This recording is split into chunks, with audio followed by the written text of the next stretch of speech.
Story 1. Usually just someone I'm not attracted to in that way, but we get along well. I don't really care about gender when it comes to friends. If we can talk comfortably, then it's fine. Story 2. The only thing that makes the difference is your own intentions. We have a tendency to deceive ourselves and pretend things are out of our control when those things move us towards temptation. So, sometimes you have to be extra responsible and maintain a responsible degree of separation if you are talking about someone you find attractive. Story 3. Abundant scary saw dependent childlike squealing chop ancient start marvelous. This post was mass deleted and anonymized with redact. Story 4. I think if both the man and woman are independently, romantically, and sexually fulfilled already, they can be friends with no imbalance of feelings. If one isn't getting that fulfillment elsewhere and the other person is attractive to them, then yes, you're going to have one person that wants more, which isn't emotionally the healthiest. Story 5. As a bisexual, I find it pretty easy to distinguish the difference between someone I consider a friend and someone I have a romantic interest in. I don't just see all guys as potential friends and all girls as potential romantic partners. It comes down to how I personally view the individual I am spending time with. Story 6. It's funny because there's usually a tension there that melts away once they know that I am in a committed relationship. Because then they know that what I say or do is not intended to impress them or get in their pants. They know that I am just being myself. I do not think it would be as easy to become friends with women if I was single. Speaking for myself, I would be less comfortable talking to an attractive woman while single, and the same likely goes for them. Story 7. A lack of expressed romantic interest. If neither I nor the other person has expressed a romantic interest in the other, then I'll just assume any interactions are friendly in nature. This is regardless of sex and gender. Story 8. From the guy's end, it's a casual friendship for us if we don't have intentions of taking it further or, in some cases, if we are unsure if the girl has intentions to take it further. Despite the progress we've made, most of Western society still seems to feel that it is the man's job to make the first move. This can make it confusing for a guy if a woman accepts an invitation to hang out but only wants to be platonic. Quite frankly, it can also confuse women who wish for a romantic relationship and accept an invitation, or even invite a guy themselves, and no romantic initiative comes from the guy. All I say is that more often than not, the genders communicate in different ways and have different expectations. It is always a good idea to gently but clearly clarify what the expectations are. Some people only want platonic. Some people only want romantic. Some are open to either. You never know until you ask. Story 9. Personal space. You don't get too close and personal with me, and I don't get too close and personal with you. And if you do, I can guarantee you, I will act very awkward. It is my secret gift. Story 10. Being happily married or in a happy relationship. When I was single, pretty much every friendship with women turned to sex or some variation of it unless they were in a relationship. Now that I am happily married, I still find women attractive, but I have no desire to pursue them sexually. Story 11. It's about what we do and talk about while we hang out. Normally, unless we've talked about desires and hooking up, I'm assuming we're just friends. This happened to me last weekend, though, and confused me. I had my female friend over. I had just moved into a new apartment. We were just chilling, chatting, and watching TV. She then started telling me how to redo my room and drew a map of how to rearrange the furniture so that we can entertain more guests. In the back of my mind, I thought, I gave her a spare key just in case I lose mine, and she asked if I would be mad to find her here when I wasn't home. I thought she was kidding. She wasn't. I course-corrected and told her the key is for me, not her, and that she should leave it in a drawer at home in case I ever get locked out. Fast forward to the weekend. We got in a cab with friends, and she sat next to me in the back. Her headrest wasn't set up right, so I held it up for her to sit down. After about 5 minutes of this, I asked her if we could finish adjusting it, and she told me she thought I was just putting my arm around her. Playing it off, I was worried I was being creepy. I made a joke about how that would be like a corny 80s movie and how I wouldn't do that, to which she looked the other way and almost seemed disappointed. If I'm not being clear, what I'm trying to say is unless we've talked about getting intimate, I don't think any guy is going to flat out assume, especially if you've been friends for a while. For new friends, there's a gray area. In my case, I'm starting to wonder if my friend is actually into me or not. Story 12. You can have an emotional attachment to someone and a sexual attachment to someone. If I'm hanging out with my male friends, it's 100% emotional friendship and 0% sexual. If I'm with a female friend that I'm not that sexually attracted to, it's usually 85% emotional attachment with maybe a bit of sexual attractiveness. If it's a female friend who I'm both very attracted to and also enjoy spending time with, then it's usually through self-restraint that you don't make things sexual. Also, you can be in a situation where you find the person in question both emotionally and sexually attractive and want something more, but the other does not share that opinion. You have to make it clear so that you don't have that option in your mind and you are strictly platonic friends. But in a date or hanging out, it is literally communication. It's a slippery slope, to be honest. It can be a struggle for men to not listen to the part of the brain that's saying, I like her and she's attractive, you want her. It's 100% down to self-control at that point. Story 13. I don't know if it is a cultural difference or me just being an introvert and most of my friends being like that too, but I never had a woman I barely knew suggest hanging out one-on-one and it being clearly platonic. Men too. I also don't remember that being a thing for any of the people I am close to.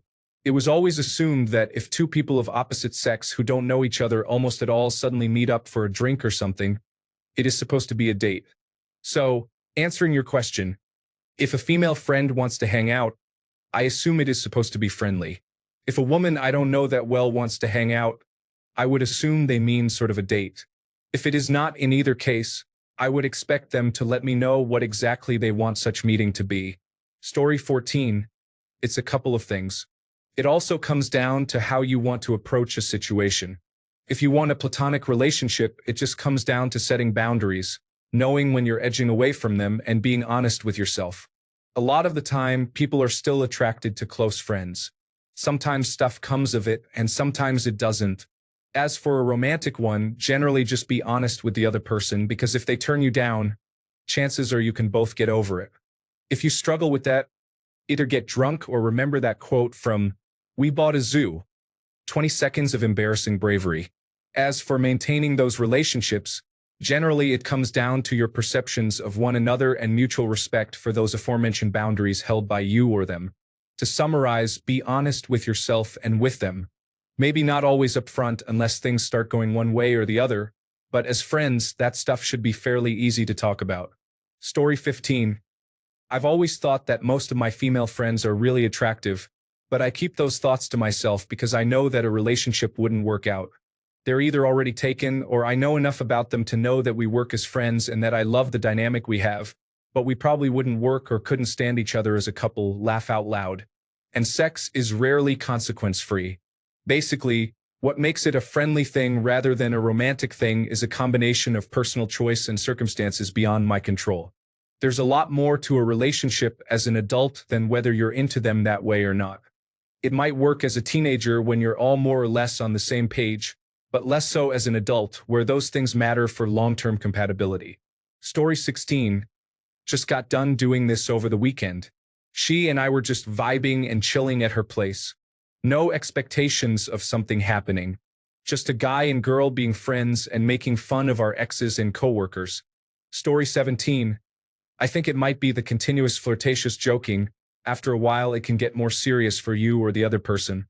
So in general, treat the other person like a human being and not someone you want to be intimate with. That should be enough. Story 18. I might get a lot of criticism for this, but it literally just comes down to if I find that woman attractive or not. If I am attracted to her, it will never be just a friendly thing, no matter how hard I try. Story 19. It's all about the vibe. If there is a sexual or romantic element, then it's there. But if there isn't, and we still enjoy each other's company, then it's just friendship. Both are great. Story 20. This is an easy one, so listen up.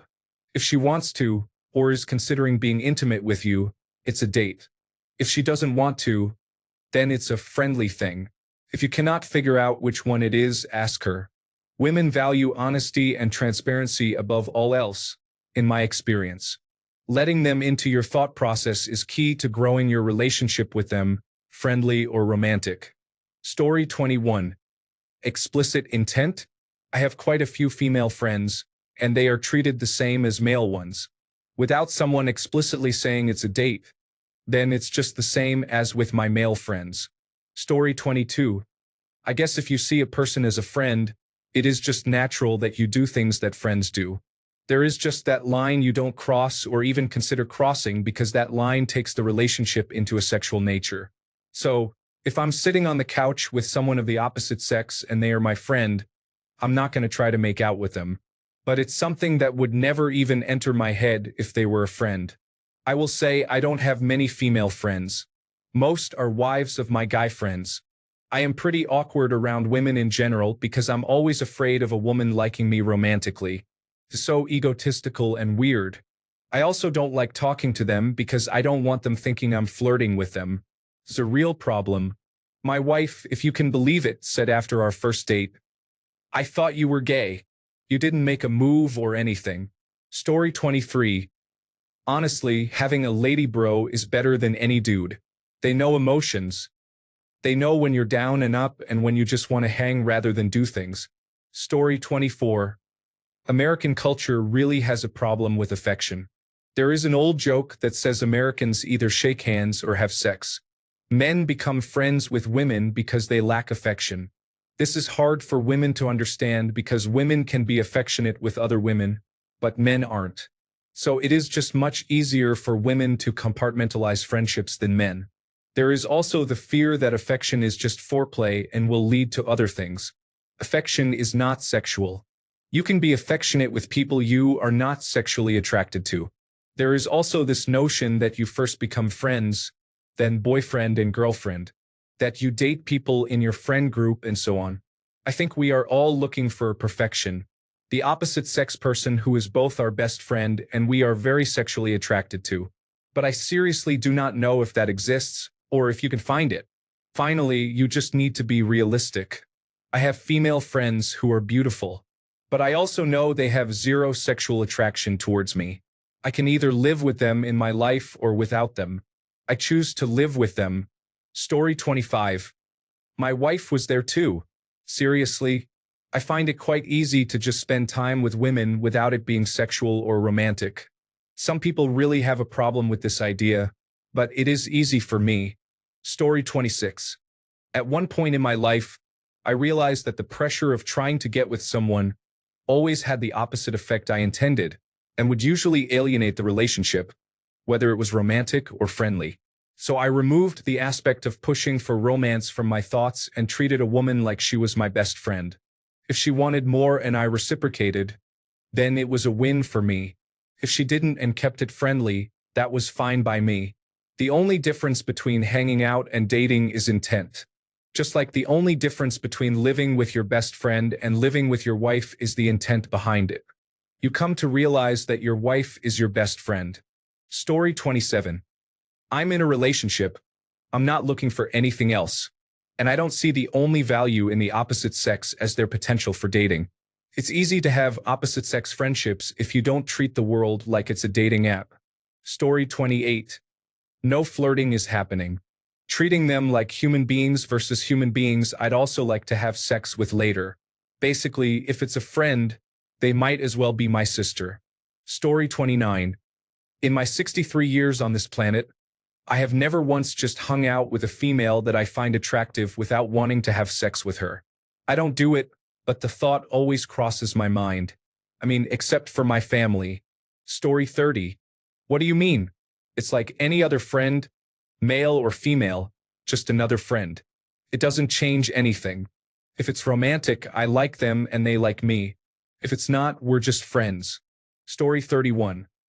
This is tough to judge because a lot of people will hang out with the opposite sex with no real sexual intentions, but when the opportunity presents itself, they will take that chance, often when alcohol is involved.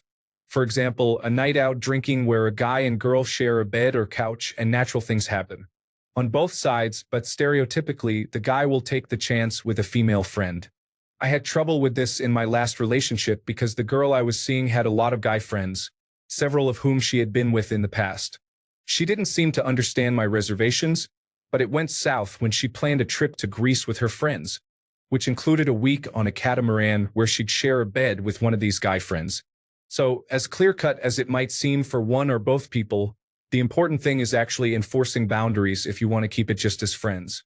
Just don't pretend that we don't have sexual impulses as humans. It's totally natural. It just may take a little deliberate management here and there,